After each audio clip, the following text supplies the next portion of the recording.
Hello दोस्तों, नमस्कार। बहुत बहुत स्वागत है आपका एजुकेशन की के डेली करंट अफेयर के वीडियो में।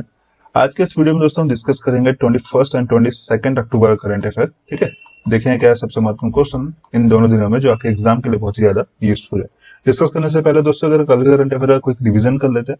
ठीक है, तो कल के करंट अफेयर का पहला क्वेश्चन था कि जीएसटी मुआवजों की राजस्व कमी को पूरा करने के लिए विशेष जीएसटी विंडो के तहत राज्यों की ओर से भारत सरकार द्वारा कितनी राशि जो है उधार ली जाएगी, तो वो लिया जाएगा 1 लाख करोड़ रुपए का उधार। ठीक है, अगला क्वेश्चन था कि गरीबी उन्मूलन के लिए अंतर्राष्ट्रीय दिवस हर साल किस तारीख को मनाया जाता है। ये था 17 अक्टूबर को मनाया जाता है। ठीक है, अगला क्वेश्चन था कि बौद्धिक संपदा साक्षरता और जागरूकता यानी कि कापिला अभियान के लिए कलाम कार्यक्रम किस मंत्रालय द्वारा कार्यान्वित किया जा रहा है, तो ये किया जा रहा है मिनिस्ट्री ऑफ एजुकेशन के द्वारा। ठीक है, अगला क्वेश्चन था कि कोविड-19 के कारण कपिल देव कामत का निधन हो गया है, वो किस राज्य के पंचायत राज्य मंत्री थे, तो वो बिहार राज्य के पंचायत राज मंत्री थे। ठीक है, अगला क्वेश्चन था कि राष्ट्रीय सुरक्षा गार्ड यानी कि एनएसजी का 36वां स्थापन दिवस कब मनाया गया, तो वो मनाया गया है 16 अक्टूबर को। ठीक है, अगला क्वेश्चन था कि निम्नलिखित में से किसे अंतर्राष्ट्रीय भारोत्तोलन संघ यानी कि इंटरनेशनल वेट लिफ्टिंग फेडरेशन के अंतरिम अध्यक्ष के रूप में नियुक्त किया गया है, तो ये नियुक्त किया गया है माइकल ईरानी को। ठीक है,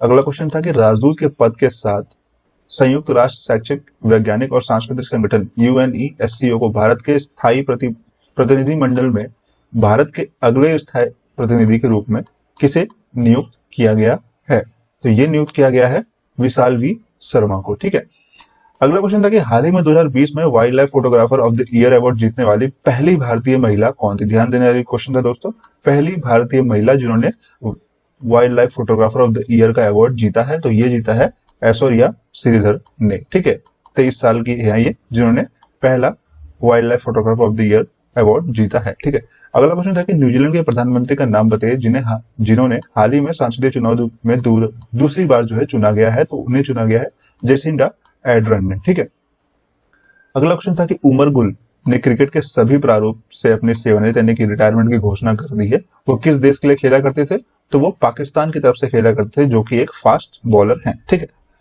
अगला क्वेश्चन था कि भारत ने अपनी परमाणु सक्षम मिसाइल की रात्रि परीक्षण सफलतापूर्वक किया जिसे डीआरडीओ द्वारा विकसित किया गया है, तो वो मिसाइल का नाम है पृथ्वी-2। ठीक है, जिसका सफलतापूर्वक परीक्षण किया गया है। ठीक है, अगला क्वेश्चन था कि भारतीय बैंक संघ यानी कि आईबीए ने 2020-2021 सत्र के लिए नए अध्यक्ष के रूप में किसे नियुक्त किया गया है, तो ये नियुक्त किया है राजकिरण राय जी को। ठीक है, अगला क्वेश्चन था कि दिल्ली और जिला क्रिकेट संघ यानी कि डीडीसीए के नए अध्यक्ष के रूप में किसे चुना गया है, तो रोहित जेटली को चुना गया है। ठीक है, ये इस चुनाव पद के लिए अकेले ही खड़े थे, पहले एक और खड़े थे इनके विपक्ष में, बट कुछ टाइम बाद उन्होंने अपना नाम वापस ले लिया, तो ये अकेले ही बचे थे, जिसकी वजह से इन्हीं को जो है ये पद दे दिया गया है। ठीक है, अगला क्वेश्चन था कि भारत ने किस जगह से ब्रह्मोस मिसाइल का सफल परीक्षण किया है, तो ये किया गया है आईएनएस चेन्नई से। ठीक है, और आखिरी प्रश्न था कि वार्षिक भारतीय नौसेना का कौन सा संस्करण श्रीलंका नौसेना द्विपक्षीय समुद्री अभ्यास सिलनेक्स 2020 त्रिकोमाली श्रीलंका में शुरू हुआ है, तो वो 8 एडिशन है इस एक्सरसाइज का, यानी 8वां संस्करण है। ठीक है, बात करते हैं आज के करंट अफेयर के पहले प्रश्न की कि विश्व सांख्यिकी दिवस विश्व स्तर पर कब मनाया जाता है। ठीक है, तो ये मनाया जाता है दोस्तों हर साल 20 अक्टूबर को। ठीक है, तो विश्व सांख्यिकी दिवस 20 अक्टूबर को विश्व स्तर पर मनाया जाता है। ठीक है, ये दिवस का उत्सव जो है संयुक्त राष्ट्र के सांख्यिकी आयोग के मार्गदर्शन में आयोजित एक वैश्विक संयोग प्रयास है। ठीक है, यह दिवस का जो थीम है वो विश्व के डेटा से जोड़ना जिस पर हम भरोसा कर सकते हैं। ये जो इस साल का थीम है इसका वो है विश्व के डेटा को जोड़ना जिस पर हम भरोसा कर सकते हैं। इस विशेष विश्वास आधारित डेटा नवाचार और राष्ट्रीय सांख्यिकी प्रणालियों में जनता की भलाई के महत्व को दर्शाता है। ठीक है, बात करते हैं अगले प्रश्न की महिलाओं के एकल खिताब को जीतने के लिए डेनमार्क बैडमिंटन ओपन 2020 में कैरोलिना मारिन को हराने वाली खिलाड़ी का नाम बताइए। ठीक है, name the player who beat Carolina Marin in Denmark badminton open 2020 to lift women singles title. ठीक है, तो ये जीता है किसने, नजोमी ओकुहारा ने। ठीक है, तो बैडमिंटन में जापान के पूर्व विश्व चैंपियन नोजिमा ओकुहारा ने महिला एकल में 3 बार के विश्व चैंपियन कैरोलिना मारिन को हराकर डेनमार्क ओपन 2020 का जो खिताब जो है वो जीत लिया है।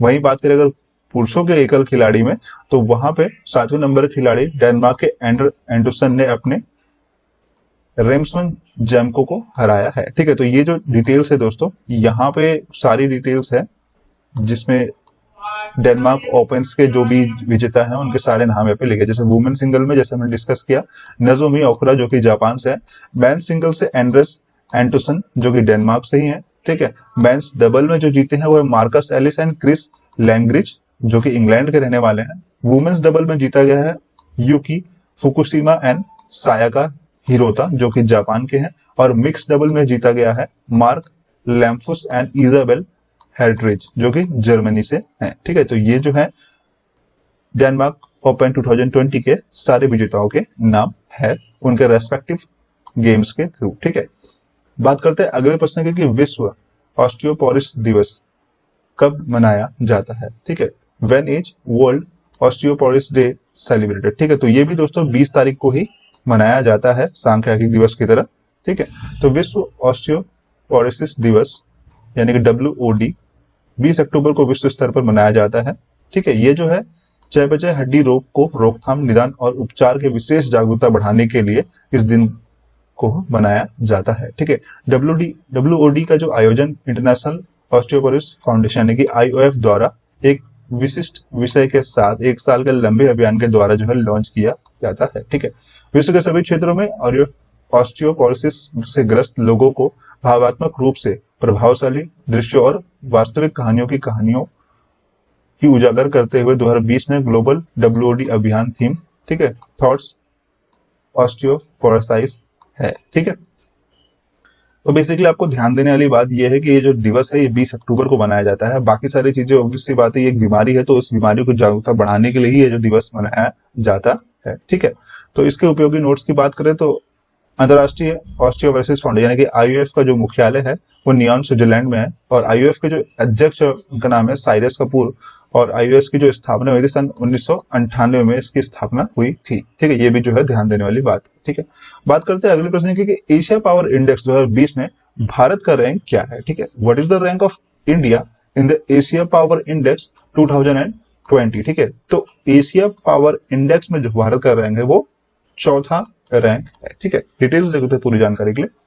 तो सिडनी स्थित लोवी इंस्टीट्यूट द्वारा जारी एशिया पावर इंडेक्स 2020 में 100 में से 39.7 अंक के साथ, ठीक है, 39.7 अंक के साथ भारत को चौथावें स्थान पर रखा गया है। ठीक है, जैसा कि इस तस्वीर में आप देख पा रहे हैं ये रहा भारत, चौथा स्थान पे भारत को रखा गया है। एशिया पावर इंडेक्स 2020 एशिया में राज्यों की सापेक्ष शक्ति का आकलन करने के लिए 26 देश और क्षेत्रों को रैंक जो है वो करता है। 81.6 स्कोर के साथ एशिया प्रांत को प्रभावित करने वाले सबसे शक्तिशाली देश के रूप में अमेरिका ने अपनी स्थिति बरकरार रखी है। इसके बाद क्रमशः दूसरे स्थान और तीसरे स्थान पर जो है वो चाइना और जापान है, जिनका अंक चाइना का 76.1 है और जापान का जो है 41 है। ठीक है, यानी कि पहले स्थान पे कौन है? यूनाइटेड स्टेट्स, सेकंड स्थान पे है चाइना और थर्ड नंबर पे है जापान एंड फोर्थ नंबर पे है इंडिया। और अगर बात करें फिफ्थ नंबर की तो है रशिया, सिक्स नंबर में ऑस्ट्रेलिया, सेवेंथ नंबर में साउथ कोरिया और 8th नंबर में सिंगापुर एंड सो ऑन। ठीक है, बात करते हैं अगले प्रश्न की कि स्टेप्स ने किस राज्य के लिए डेयरी किसानों के लिए पहला अपनी तरह का पूरी तरह से स्वचालित प्रत्यक्ष भुगतान प्लेटफॉर्म मूपे लॉन्च किया है। ठीक है, Stellapps has launch a first of its kind fully automated direct payment platform जिसका नाम है MooPay for dairy farmers of which state. ठीक है, तो ये किया गया है राजस्थान स्टेट के लिए। ठीक है, इसकी डिटेल्स देख लेते हैं पूरी जानकारी के लिए। तो IIT मद्रास ने डेयरी तकनीक स्टार्टअप शुरू किया है जिसका नाम जो है स्टेला एप्स ने राजस्थान में डेयरी किसानों के लिए पहला अपनी तरह का पूरी तरह से स्वचालित डायरेक्ट पेमेंट प्लेटफॉर्म मूपे जो है लॉन्च किया है। ठीक है, डिजिटल प्रौद्योगिक समाधान प्रदाता स्टेला एप्स भारत की अपनी तरह से एंड टू एंड डेयरी प्रौद्योगिक समाधान कंपनी का पहल है।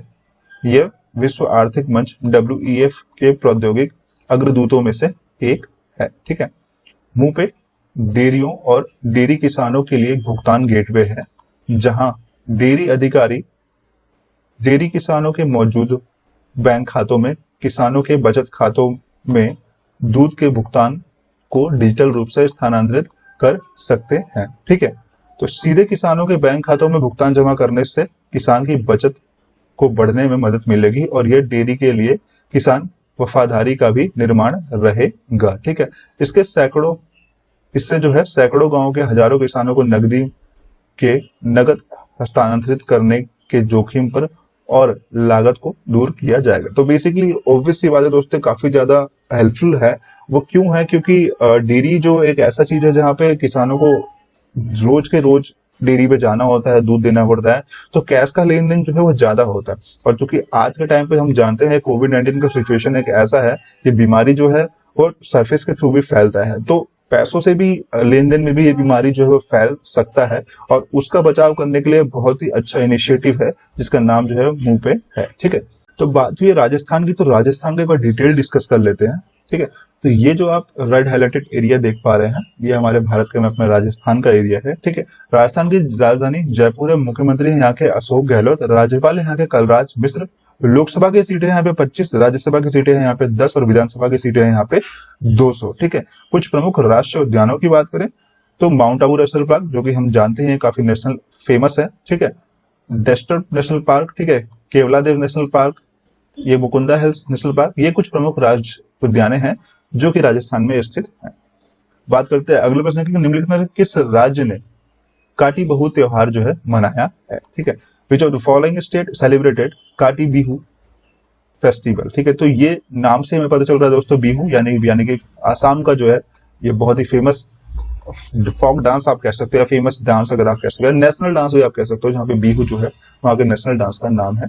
तो ये आसाम देश ने सेलिब्रेट किया है। ठीक है, तो काटी बिहू 3 बिहू त्योहार कृषि त्योहार में से एक है जो असम राज्य में मनाया जाता है। ठीक है, कटी बिहू को कांगली बिहू के नाम से भी जाना जाता है, गरीबों का एक त्योहार, जिसे शब्द जो है कांगोल, ठीक है, कांगाल का अर्थ है गरीब। ठीक है, मध्य अक्टूबर में मनाया जाता है जब फसलें बढ़ती अवस्था में होती हैं और किसानों के धान काट रहे होते हैं। ठीक है, उस वक्त जो है काटी बिहू मनाया जाता है। ठीक है, काटी बिहू को सिक्का नामक दीपक के साथ मनाया जाता है, जैसे कि आप तस्वीर में देख पा रहे हैं, जो खेतों में बांस के खंभों की युक्तियों पर जलाया जाता है। ठीक है, जैसे कि इस तस्वीर में दिया है, बांस की युक्तियों पे एक दिया जो है जलाया गया है। ठीक है, जो आत्माओं के लिए एक मार्गदर्शक का प्रतिनिधित्व करता है और बगीचे में तुलसी के पौधों के नीचे और अन्य भंडारों में मिट्टी की दीपक जो है जलाई जाती है। ठीक है, तो बेसिकली क्या है कि इस त्योहार में खेतों में बांस के ऊपर रखे दिया जलाया जाता है और साथ ही साथ घरों में भी अन्न भंडार जो है किया जाता है इस त्योहार में। ठीक है, अब चूंकि बात हुई है आसाम की, तो आसाम का भी डिटेल एक बार डिस्कस कर लेते हैं।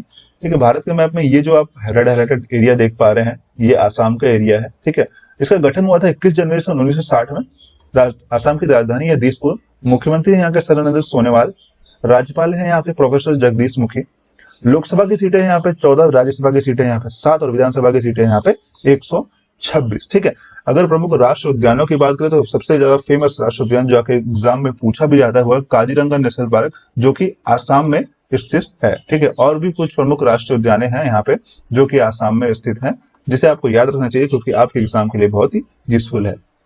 बात करते हैं अगले प्रश्न की, निम्नलिखित में से किस राज्य ने हाल ही में सुरक्षित शहर परियोजना शुरू की है? एक महिला सुरक्षा अभियान जो है ये। ठीक है, which of the following state recently launch safe city project a women safety campaign? ठीक है, तो ये शुरू किया गया है उत्तर प्रदेश सरकार के द्वारा। ठीक है, तो उत्तर प्रदेश यूपी के राज्यपाल, ठीक है, अनिंदम बेन पटेल ने लखनऊ यूपी में एक महिला सुरक्षा अभियान सेफ सिटी प्रोजेक्ट, जिसका नाम क्या है दोस्तों, सेफ सिटी प्रोजेक्ट शुरू किया है। ठीक है, यह परियोजना एक 180 दिवसीय अभियान है जिसके तहत जो है पुलिस और अन्य विभाग सार्वजनिक स्थानों पर महिलाओं की सुरक्षा मजबूत करने के लिए की दिशा में जो है काम करेंगे। ठीक है, अभियान में लखनऊ में महिलाओं के लिए गर्व और सुरक्षा की भावना पैदा करने के लिए महिला पुलिसकर्मियों के आंदोलन का शामिल भी किया जाएगा। यूपी के राज्यपाल ने अभियान के तहत 100 गुलाबी स्कूटर और 10 चौपहिए यानी 4 पहिए पुलिस वाहन को हरी झंडी दिखाकर रवाना किया है, जैसा कि आप तस्वीर में देख पा रहे हैं। ठीक है, वाहन प्राथमिक चिकित्सा किट, ठीक है, फ्लैश लाइट और अन्य सुविधाओं के से सुसज्जित है, जो कि जो है पूरे शहर में पेट्रोलिंग करेगा। ठीक है, चूंकि बात हुई उत्तर प्रदेश की, तो उत्तर प्रदेश का भी डिटेल एक बार हम डिस्कस कर लेते हैं। ठीक है, ये जो एरिया है रेड हाइलाइटेड भारत के मैप में, ये उत्तर प्रदेश है। ठीक है, उत्तर प्रदेश की राजधानी है लखनऊ, यहाँ के मुख्यमंत्री है योगी आदित्यनाथ, राज्यपाल है यहाँ के आनंदीबेन पटेल, लोकसभा की सीटें हैं यहाँ पे 80, राज्यसभा की सीटें हैं यहाँ पे 31 और विधानसभा की सीटें हैं यहाँ पे 403। कुछ राजकीय पक्षों की बात करें तो यहाँ पे बारहसिंगा जो है राजकीय पक्षी है उत्तर प्रदेश का। राजकीय पक्षी की बात करें तो सारस जो है राजकीय पक्षी है। राजकीय वृक्ष है अशोक और राजकीय फूल है पलाश। ठीक है, आगे बढ़ते हैं, बात करते हैं अगले प्रश्न की कि निम्नलिखित में से किस राज्य ने मोह विद्युत पोर्टल जो है लॉन्च किया है। ठीक है, which of the following state launches मोह विद्युत पोर्टल। ठीक है, तो ये लॉन्च किया गया है उड़ीसा सरकार के द्वारा। डिटेल्स देख लेते हैं इसके बारे में पहले। तो उड़ीसा सरकार के मतलब उड़ीसा के मुख्यमंत्री नवीन पटनायक ने वीडियो कॉन्फ्रेंस के माध्यम से बिजली उपभोक्ताओं सेवा पोर्टल, जिसका नाम जो है मोह विद्युत, और एक मोबाइल ऐप जो है लॉन्च किया है। ठीक है, ऑनलाइन बिजली एकत्रित उपभोक्ता सेवा पोर्टल www.mobilit.com ऊर्जा विभाग द्वारा विकसित किया गया है और राज्य सरकार की पहल 5T टीम वर्क पारदर्शी प्रौद्योगिक परिवर्तन के लिए अग्रणी के तहत जो है जनता को समर्पित है। ठीक है, इसके माध्यम से लोग जो है अकुशल, समयबद्ध और पारदर्शी ऑनलाइन सेवा पर जो प्रदान कर सकेंगे। ठीक है, अब चूंकि बात हुई है उड़ीसा की, तो उड़ीसा के भी डिटेल डिस्कस कर लेते हैं एक बार। ठीक है, उड़ीसा की राजधानी है भुवनेश्वर, मुख्यमंत्री यहाँ के नवीन पटनायक, जैसे हमने डिस्कस किया। राज्यपाल यहाँ के प्रोफेसर गणेशी लाल। ठीक है, लोकसभा की सीटें यहाँ पे 21, राज्यसभा की सीटें हैं यहाँ पे 10 और विधानसभा की सीटें हैं यहाँ पे 147। ठीक है, प्रमुख राष्ट्रीय उद्यानों की बात करें तो ये कुछ प्रमुख राष्ट्रीय उद्यान हैं। प्रमुख बांधों की बात करें तो हीराकुंड बांध जो कि महानदी पर स्थित है और इंद्रावती बांध जो कि इंद्रावती नदी पर स्थित है। ठीक है, बात करते हैं अगले प्रश्न की कि महाराष्ट्र में राज्य सड़क सुधार के लिए भारत और एडीबी के बीच कितनी ऋण समझौता हुआ है।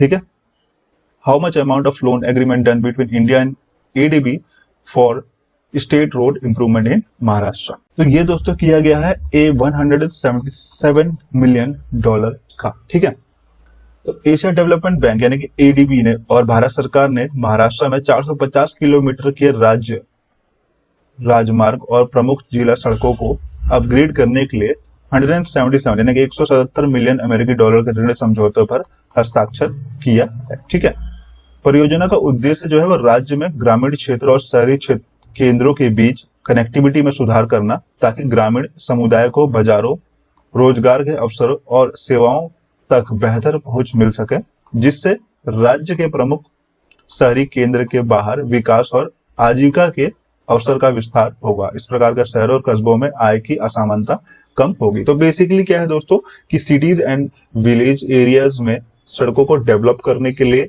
और वहां की चीजों को अपग्रेड करने के लिए महाराष्ट्र सरकार ने इंडिया और एडीबी बैंक के साथ जो है $177 मिलियन के लोन पर जो है एक एग्रीमेंट साइन किया है। ठीक है, अब चूंकि बात हुई महाराष्ट्र की, तो महाराष्ट्र का भी डिटेल एक बार डिस्कस कर लेते हैं। महाराष्ट्र की राजधानी है मुंबई, मुख्यमंत्री यहाँ के उद्धव ठाकरे, राज्यपाल है यहाँ के भगत सिंह कोश्यारी, लोकसभा की सीटें हैं यहाँ पे 48, राज्यसभा की सीटें हैं यहाँ पे 19, विधानसभा की सीटें हैं यहाँ पे 288 और विधान परिषद की सीटें हैं यहाँ पे 78। ठीक है, ये कुछ प्रमुख राष्ट्रीय उद्यान हैं जो कि महाराष्ट्र में स्थित हैं। ठीक है, बात करते हैं अगले प्रश्न की कि निम्नलिखित में से किस बैंक ने हाल ही में व्हाट्सएप पर बैंकिंग सेवाओं को शुरू करने की घोषणा की है। ठीक है, हालांकि बहुत सारे बैंक ने ऑलरेडी व्हाट्सएप पर बैंकिंग सेवाओं जो है शुरू कर रखी है, बट इसमें किस बैंक ने पहली बार अपना व्हाट्सएप बैंकिंग फैसिलिटी शुरू किया है? तो ये पहली बार शुरू किया गया है आईडीबीआई बैंक के द्वारा। ठीक है, इसमें से और जितने भी बैंक यहाँ पे मेंशन है जैसे कि एचडीएफसी बैंक, आईसीआईसी बैंक और कोटक बैंक, ये तीनों के WhatsApp banking service already available हैं। ठीक है, तो आईडीबीआई बैंक ने व्हाट्सएप पर बैंकिंग सेवाओं को शुरू करने की घोषणा जो है की है।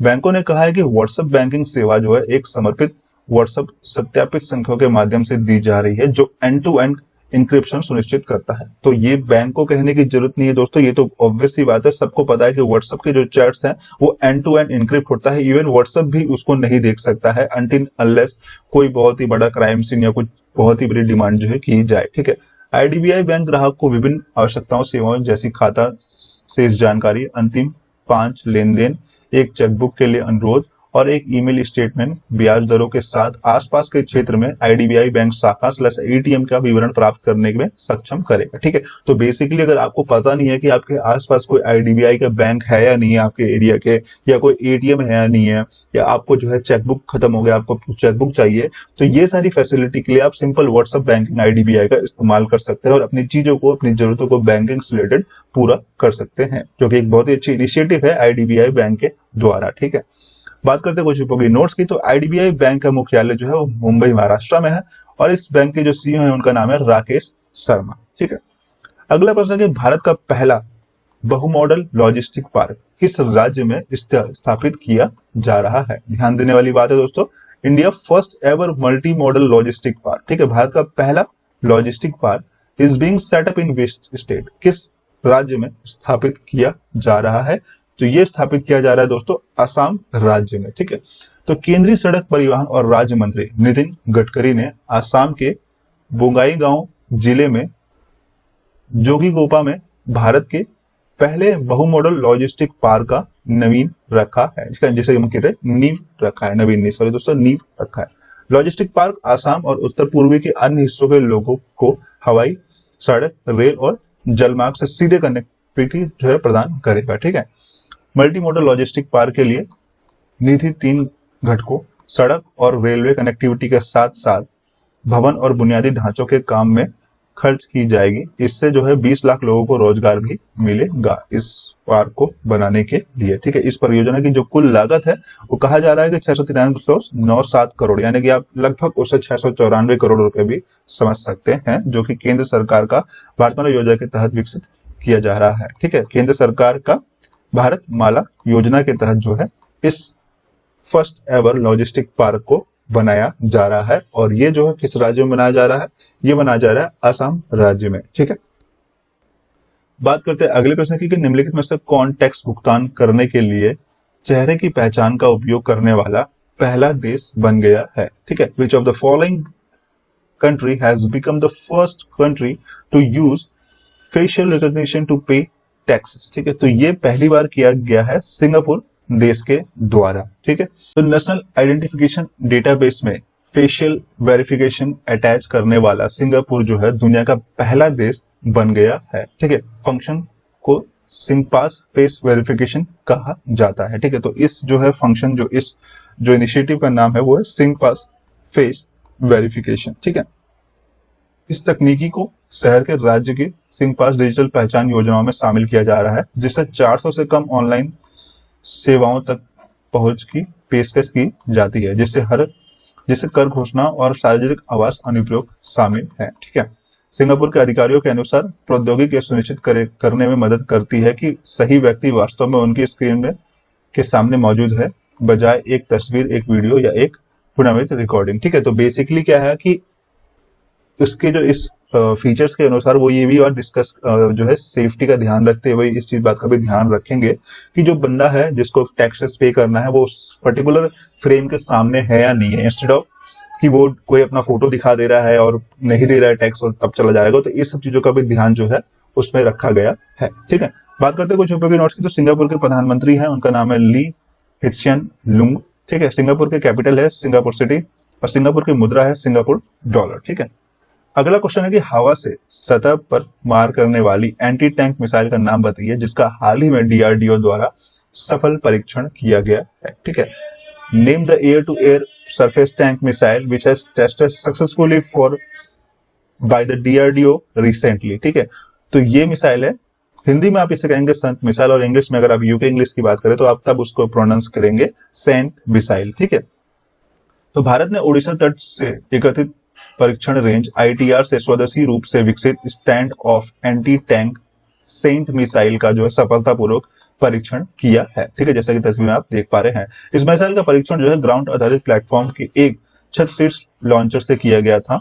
यह anti tank missile helicopter launched Nag Helina का उन्नत संस्करण है। ठीक है, यह भारत द्वारा 1.5 महीनों के भीतर किया गया 11वां मिसाइल परीक्षण है। ठीक है, बहुत ध्यान देने वाली बात है दोस्तों। और वैसे भी आपने देखा भी होगा, अगर मेरे कुछ पिछले वीडियोस में अगर आप जाकर देखें तो लगभग हर वीडियोस में एक सवाल जरूर ये होता है जिसमें कि डीआरडीओ द्वारा कौन से मिसाइल का परीक्षण किया गया है। ठीक है, अगर आप कहेंगे तो आप कमेंट बॉक्स में मुझे बताइएगा। मैं इसमें क्या है रिसेंटली जो भी मिसाइल्स के परीक्षण किए गए हैं उनका एक वीडियो बना दूंगा ताकि आपको इसकी सारी डिटेल्स मिल सके। ठीक है, सेंट एक वायु से सतह पर मार करने वाला मिसाइल है जिसे भारतीय वायुसेना के लिए रक्षा अनुसंधान और विकास संगठन यानी DRDO द्वारा विकसित किया गया है। ठीक है, सेंट मिसाइल में परीक्षण में से पहले लॉक ऑन और लॉन्च क्षमता के बाद लॉक ऑन दोनों है। ठीक है, उससे 15 किलोमीटर से 20 किलोमीटर दूरी तय कर लेकर नेक्स्ट कर जो है कर सकता है। तो सेंट मिसाइल जो है ये कोई बहुत बड़ी मिसाइल नहीं है, जो बहुत छोटी मिसाइल है जिसे 15 से 20 किलोमीटर तक की दूरी में फायर करने के लिए बनाया गया है। ठीक है, बात करते हैं अगले प्रश्न की कि भारत, अमेरिका और जापान के बीच प्रतिवर्ष आयोजित होने वाले त्रिपक्षीय नौसैनिक अभ्यास जिसका नाम है मालाबार 2020 में जो हो रहा है, इसलिए मालाबार 2020 रखा हुआ है इसका नाम, में शामिल होने के लिए भारत द्वारा किस देश को आमंत्रित किया गया है। ठीक है, तो अभी तक क्या है, मालाबार में जो अभ्यास होता है ये केवल 3 देशों के बीच होता था, भारत, अमेरिका और जापान। बट इस साल 2020 के लिए इस एक्सरसाइज में भारत ने किस और देश को आमंत्रित किया है, तो ये किया है भारत ने ऑस्ट्रेलिया देश को। ठीक है, तो भारत ने ऑस्ट्रेलिया को अपने त्रिपक्षीय नौसेना अभ्यास मालाबार 2020 में भाग लेने के लिए आमंत्रित किया है, जो नवंबर 2020 में बंगाल की खाड़ी और अरब सागर में आयोजित किया जाएगा। ठीक है, 2020 में अभ्यास जो है वो नॉन कनेक्ट ऑन सी प्रारूप में आयोजित किया जाएगा। इसका उद्देश्य जो है वो समुद्री सुरक्षा क्षेत्र में सहयोग और सुरक्षा को बढ़ाना है। ठीक है, भारतीय नौसैनिक अमेरिकी नौसेना के बीच जो है द्विपक्षीय अभ्यास के रूप से नौसेना अभ्यासों का मालाबार श्रृंखला जो है वो 1992 से ही चल रहा है। ठीक है, तो जो मालाबार समुद्री अभ्यास है दोस्तों, ये 1992 में शुरुआत हुआ था और उस वक्त ये सबसे पहले भारत और अमेरिका के बीच किया जाता था, लेकिन 2015 में इस अभ्यास में जापान को शामिल कर लिया गया और 2015 के बाद जो ये अभ्यास जब भी हुआ वो भारत, अमेरिका और जापान के बीच हुआ है। और अब जो है इसमें 2020 में भारत ने ऑस्ट्रेलिया को भी आमंत्रित किया है इस अभ्यास में जुड़ने के लिए। ठीक है, बात करते थोड़ा सा इंपॉर्टेंट चीज की कि ये हमें याद रखना चाहिए कि अमेरिका, भारत, जापान और ऑस्ट्रेलिया पहले से ही क्वाड गठबंधन का हिस्सा है। ठीक है, तो क्वाड गठबंधन जो है वो पहले से ही उसमें भारत, ऑस्ट्रेलिया, अमेरिका और जापान जो है क्वाड गठबंधन के हिस्से हैं। ठीक है, बात करते हैं उपयोगी नोट्स की, तो नौसेना स्टाफ के प्रमुख है एडमिरल करमबीर सिंह और भारतीय नौसेना की स्थापना हुई थी 26 जनवरी 1950 को। ठीक है, अगला क्वेश्चन है कि एला वेनिल वॉलरिवन ने हाल ही में भारत के लिए स्वर्ण पदक जीता है, वह किस खेल से संबंधित है। ठीक है, तो वो संबंधित है शूटिंग से। ठीक है दोस्तों, तो निशानेबाज में भारत के विश्व की नंबर 1 इला वेनिल वॉलरिवन ने 2020 सेक रेंसल इंटरनेशनल एयर राइफल चैंपियनशिप की महिलाओं की स्पर्धा में स्वर्ण पदक जीता है। ठीक है, यह कार्यक्रम बांग्लादेश शूटिंग स्पोर्ट फेडरेशन के BSSF द्वारा आयोजित किया गया था। ठीक है, जापान के नाया ओकाडा ने पुरुष की स्पर्धा में स्वर्ण पदक जीता, जबकि भारत के साहू तुषार माने ने रजत पदक जीता है। ठीक है, यह योजना जो है 60 शॉट्स की प्रतियोगिता थी जिसमें 6 देशों के निशानेबाज ने भाग लिया था, जिसमें Bangladesh, Bharat, Japan, Korea, Indonesia और भूटान शामिल थे और उसमें जो है भारत ने स्वर्ण पदक जीता है महिलाओं के उसमें खेल में। ठीक है, बात करते हैं अगले प्रश्न की, निम्नलिखित में से किस भारतीय बल ने महिला यात्राओं के लिए AP एक्सप्रेस पर मेरी सहेली पहल शुरू किया है। ठीक है, which of the following Indian force has launched मेरी सहेली initiative on AP express for women passengers. ठीक है, तो ये किया गया है RPF के द्वारा। ठीक है, RPF यानी कि रेलवे प्रोटेक्शन फोर्स के द्वारा। ठीक है, तो रेलवे सुरक्षा बल विशाखापट्टनम ने महिला यात्राओं को सक्रिय सुरक्षा प्रदान करने के लिए AP एक्सप्रेस विशाखापट्टनम से नई दिल्ली तक के बीच में जो चलती है उसमें जो है मेरी सहेली पहल का लागू करने का शुरू किया है। ठीक है, मेरी सहेली का उद्देश्य जो है वो ट्रेनों में यात्रा करने वाली महिलाओं को उनकी यात्रा के दौरान सुरक्षा प्रदान करना है। ठीक है, RPF की महिला सब इंस्पेक्टर और महिला कांस्टेबल की एक टीम महिला कोच सहित सभी कोच में प्रवेश करेगी और महिला यात्रियों की पहचान करेगी जो ट्रेन के रवाना होने से पहले अकेले यात्रा कर रही हैं। ठीक है, तो बेसिकली क्या है, ऐसे वुमेन्स जो ट्रेन में अकेले ट्रैवल कर रहे हैं AP एक्सप्रेस में विशाखापट्टनम से जो नई दिल्ली के बीच में चलती है, उनमें जो है वुमेन जो RPF की जो पुलिस वुमेन है वो जो है सेफ्टी का ध्यान रखेंगी उन लेडीज का या उन वुमेन्स का जो अकेले ट्रैवल कर रही है। ठीक है, इन यात्रियों को यात्रा के दौरान बरती जाने वाली सभी सावधानियां और मदद के बारे में जानकारी के बारे में सबको जानकारी दिया जाएगा। 182 किसी समस्या के मामले में संपर्क करने के लिए आरपीएफ के संपर्क नंबर देने के अलावा। ठीक है, तो बेसिकली अगर इंस्टेंट अगर कोई इमरजेंसी आती है तो 182 नंबर डायल करके आप जो है आरपीएफ को संपर्क भी कर सकते हैं। और इसके अलावा जो है जो भी लेडीज टीम वहां पे अवेलेबल रहेगी वो भी उस सहायता के लिए दिया जाएगा, जो कि एक बहुत ही अच्छा इनिशिएटिव है जिसका नाम मेरी सहेली है, इस इनिशिएटिव का नाम। ठीक है, जो आरपीएफ पुलिस के द्वारा शुरू किया गया है वुमेन सेफ्टी के लिए। ठीक है, बात करते हैं आखिरी प्रश्न की आज के करंट अफेयर की, कि उस टेलीकॉम कंपनी का नाम बताइए जिसने हाल ही में नासा द्वारा चंद्रमा पर पहला सेलुलर नेटवर्क बनने के लिए जो है चयन किया गया है। ठीक है, name the telecom company who recently selected by NASA to build the first cellular network on the moon. ठीक है, तो नोकिया को सेलेक्ट किया गया है नासा के द्वारा। डिटेल्स देख लेते पूरी जानकारी के लिए। तो चंद्रमा पर पहला सेलुलर नेटवर्क बनाने के लिए नासा द्वारा नोकिया का चयन किया गया है। ठीक है, नासा का लक्ष्य जो है वो 2024 तक मनुष्यों को चंद्रमा पर वापस लाना और अपनी आर्टेमिस कार्यक्रम के तहत दीर्घकालिक उपस्थिति के लिए खुदाई करना है। ठीक है, अंतरिक्ष में पहला वायरलेस ब्रॉडबैंड संचार प्रणाली 2022 के अंत में तो चंद्र सतह पर बनाया जाएगा। ठीक है, तो नासा ने नोकिया टेलीकॉम कंपनी को सिलेक्ट किया है चांद पर सेलुलर नेटवर्क प्रोवाइड करने के लिए। बात करते हैं उपयोगी नोट्स की, तो नासा का मुख्यालय जो है वो संयुक्त राज्य अमेरिका जो कि वाशिंगटन में स्थित है। नोकिया कॉर्पोरेशन के चेयरमैन है सॉडी बालदेव। ठीक है, और नोकिया का मुख्यालय जो है वो एस्पू फिनलैंड में है। ठीक है, तो आज के इस वीडियो में दोस्तों बस इतना ही। वीडियो पसंद आई होगी तो लाइक जरूर करिएगा दोस्तों, वीडियो को अपने ग्रुप्स में शेयर करना मत भूलिएगा दोस्तों। सबसे इंपॉर्टेंट चीज, चैनल को सब्सक्राइब करना मत भूलिएगा ताकि आपको ऐसी वीडियो हर दिन मिल सके। मिलते हैं दोस्तों आपसे कल के वीडियो में, तब तक नमस्कार, धन्यवाद, जय हिंद, जय भारत।